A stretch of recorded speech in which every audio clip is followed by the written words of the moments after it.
Este video abarcará temas como datos importantes del puente de Brooklyn, una pequeña contextualización de cómo John Augustus Rowling pudo lograr tal proyecto, historia de cómo fue construido el puente y finalmente una explicación técnica del proceso constructivo.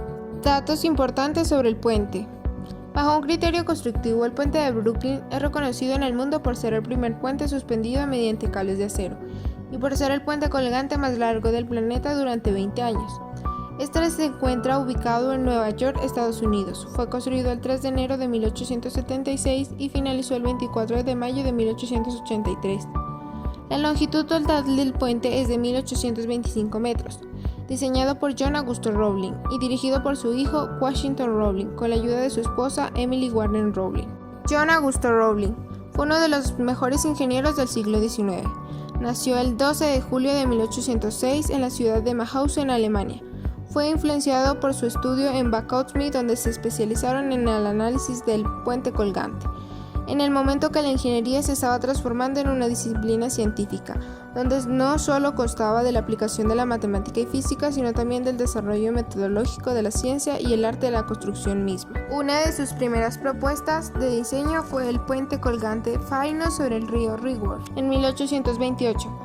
Su proyecto no fue aceptado debido a la forma perpendicular de sus tirantes y la intención de utilizar barandas para ayudar en la suspensión, características claves para su éxito en futuras obras. Próximamente presentó una novedosa patente de cable en alambre paralelo, también conocido como cuerda redonda o de envoltura, que tiempo después fue reemplazado por el cable trenzado, el cual sería crucial para la construcción del puente de Brooklyn.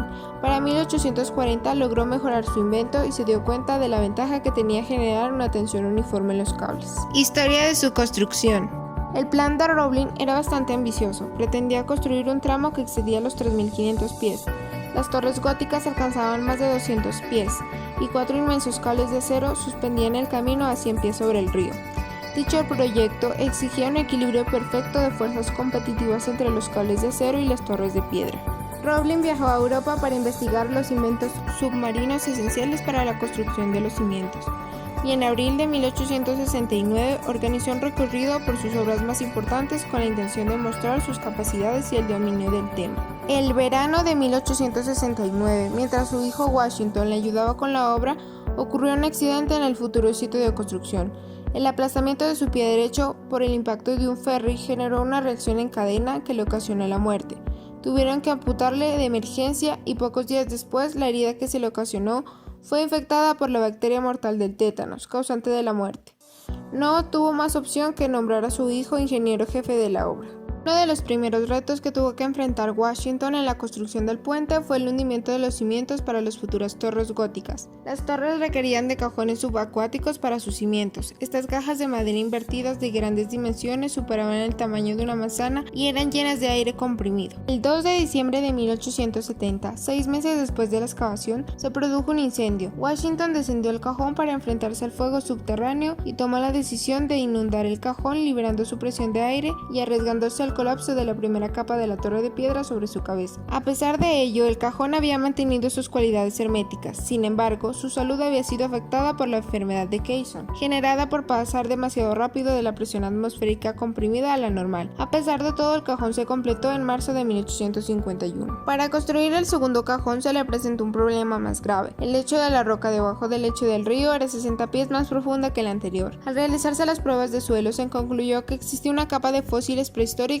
encerradas en una arena que no había cambiado durante millones de años. Después de algunos años de excavación para llegar a la roca madre, se tomó la decisión más importante que puso en riesgo el éxito del puente y su reputación profesional. Washington decidió detener la excavación y optó por dejar que el cajón de Nueva York descansara en la arena. Para julio, el cajón estaba terminado y lleno de concreto. Lamentablemente, la salud de Washington empeoró a tal punto de convertirlo en un inválido. A pesar de todo, él expresó su compromiso con el puente y su deseo de continuar como ingeniero jefe. Se concluyó la finalización de las torres en 1876 y se comenzó la colocación de los cables sobre el río East. Un cable principal grueso de aproximadamente 1 metro de diámetro compuesto de otros cables compactos sostenían los cables secundarios en forma de malla de aproximadamente 10 centímetros de diámetro cada uno, que se encargaban de darle rigidez al proyecto. Para poder colocar los cables se establecieron dos puntos específicos, uno superior o de partida y uno inferior o de llegada, donde se construía una pasarela de hasta 100 metros de alto aproximadamente, en la que los trabajadores iban atirantando consecutivamente uno detrás de otro. Para poder llevar cable por cable y generar una tensión uniforme entre ellos, utilizaron una estructura tipo carro manual, donde ésta iba rodando sobre el cable principal y generaba la tensión requerida.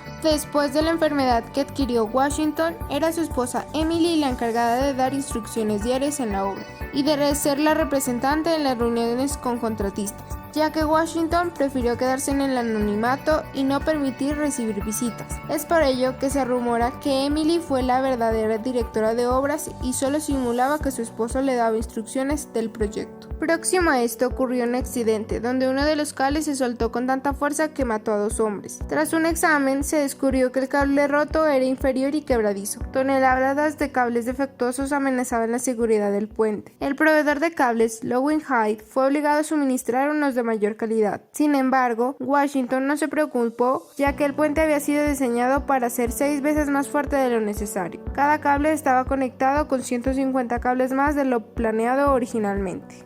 Finalmente, en julio de 1883, el puente fue terminado, y Emily recibió los elogios en su inauguración por el papel importante que jugó al lado de su esposo. Se dice que tiempo más tarde, Emily y Washington recorrieron el puente sin ser notados. Partes del puente de Brooklyn y sus funciones técnicas. El objetivo del puente de Brooklyn era conectar los dos distritos de la ciudad de Nueva York, lo que hoy se conoce como Brooklyn y Manhattan, ya que se encontraban divididos por el río East.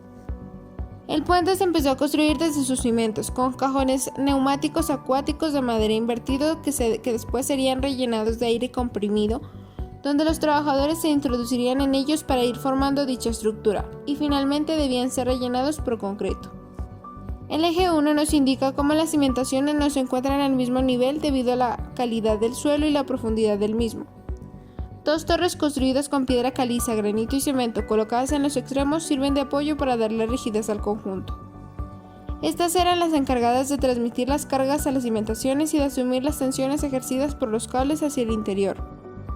Es allí donde el peso de la estructura responde y contrarresta esta fuerza para evitar que el puente se deforme y producir un contrapeso al empuje que se está generando hacia el interior, con los tirantes o cables de acero. Como sabemos, el acero es conocido por su gran resistencia a tracción, tiene mayor estabilidad y flexibilidad.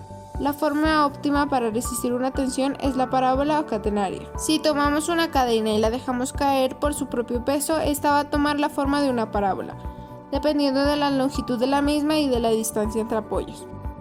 Estos cables están conformados por un cable principal y otros cables secundarios de menor dimensión que se reparten cada cierta distancia secuencialmente, y del cual se descuelga el tercer elemento, que es el tablero, encargado de permitir el paso entre estos dos distritos, además de soportar las cargas vivas que va a transcurrir diariamente.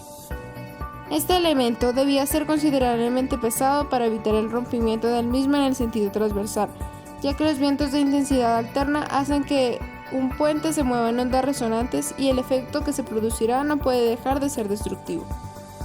Es allí donde los cables trabajan reduciendo el peligro de oscilación, además de que el tablero debe estar suspendido en planos inclinados para generar una mayor estabilidad horizontal, especialmente en su punto medio.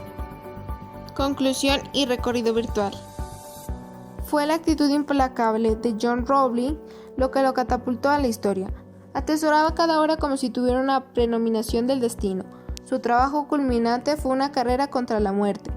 Por el contrario, Washington se destaca por el proceso de tomar decisiones para ver el trabajo sin importar el riesgo, sacrificando hasta su vida por ello. El éxito de este trabajo dependió de la extensa resistencia y firmeza de quien dirigió la obra.